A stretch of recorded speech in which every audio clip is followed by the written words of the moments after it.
ಇನ್ನು ಸಿಎಲ್ಪಿ ಸಭೆಯ ನಂತರದಲ್ಲಿ ಯತೀಂದ್ರ ಸಿದ್ದರಾಮಯ್ಯ ಮಾತನಾಡಿದ್ದಾರೆ. ನಮ್ಮ ಪ್ರತಿನಿಧಿ ಸುನಿಲ್ ಮಾತನಾಡಿಸಿದ್ದಾರೆ, ಬನ್ನಿ ನೋಡೋಣ. ಸರ್, ಮುಖ್ಯಮಂತ್ರಿಗಳಾಗಿ ಸುದೀರ್ಘ ರಾಜಕಾರಣ ಇವತ್ತು ಸಿದ್ದರಾಮಯ್ಯ ಅಂತ್ಯವಾಗಿದೆ. ಮುಖ್ಯಮಂತ್ರಿಗಳಾಗಿ ಏನು ಹೇಳ್ತೀರಿ ಸರ್?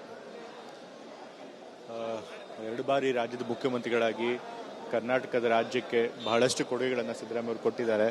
ಬಹಳಷ್ಟು ಜನಪರವಾದ ಕಾರ್ಯಕ್ರಮಗಳನ್ನು ಕೊಟ್ಟಿದ್ದಾರೆ. ಮೊದಲನೇ ಬಾರಿ ಮುಖ್ಯಮಂತ್ರಿಯಾಗಿದ್ದಾಗ ಭಾಗ್ಯಗಳ ಸರಮಾಲೆಯನ್ನೇ ಕೊಟ್ಟಿದ್ದರು. ಈಗ ನಮ್ಮ ಕಾಂಗ್ರೆಸ್ ಶಾಸಕಾಂಗ ಪಕ್ಷದಲ್ಲೂ ಕೂಡ ಕೆ.ಸಿ. ವೇಣುಗೋಪಾಲ್ ಅವರು ಮಾತನಾಡ್ತಾ 2013-18 ಏನು ಆಡಳಿತ ಇತ್ತು ಅದು ಗೋಲ್ಡನ್ ಏರ್ ಆಫ್ ಕರ್ನಾಟಕ ಅಂತ ಕೂಡ ಹೇಳಿದರು. ನಂತರ ಈಗ ಮತ್ತೆ ಮುಖ್ಯಮಂತ್ರಿ ಆದಮೇಲೆ ಈ 3 ವರ್ಷಗಳ ಕಾಲ ಆಡಳಿತ ಮಾಡಿದಾಗಲೂ ಕೂಡ ಒಳ್ಳೆ ಆಡಳಿತ ಕೊಟ್ಟಿದ್ದಾರೆ.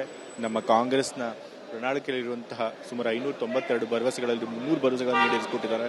ಅದರೊಳಗೂ ಮುಖ್ಯವಾಗಿ ಗ್ಯಾರಂಟಿ ಕಾರ್ಯಕ್ರಮಗಳನ್ನು ಜಾರಿಗೆ ತಂದು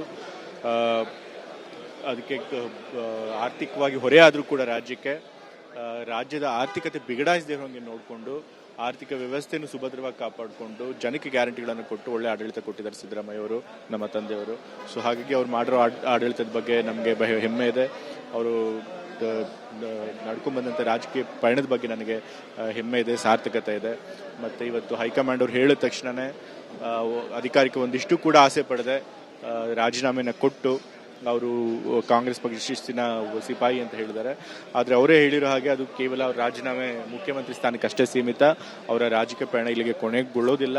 ಅವರು ಉಸಿರಿರೋ ಕೂಡ ತನಕನೂ ಕೂಡ ಕರ್ನಾಟಕ ಜನರ ಸೇವೆ ಮಾಡ್ತಾರೆ, ಸಂವಿಧಾನದ ಪರವಾಗಿ ಹೋರಾಟ ಮಾಡ್ತಾರೆ, ಸಾಮಾಜಿಕ ನ್ಯಾಯಕ್ಕೋಸ್ಕರ ಹೋರಾಟ ಮಾಡ್ತಾರೆ. ಸಣ್ಣ ಹುದ್ದೆನೂ ಕೂಡ ಬಿಡ್ಲಿಕ್ಕೂ ಕೂಡ ಸಾಕಷ್ಟು ಒದ್ದಾಟಗಳು ನಡೆಯುತ್ತೆ.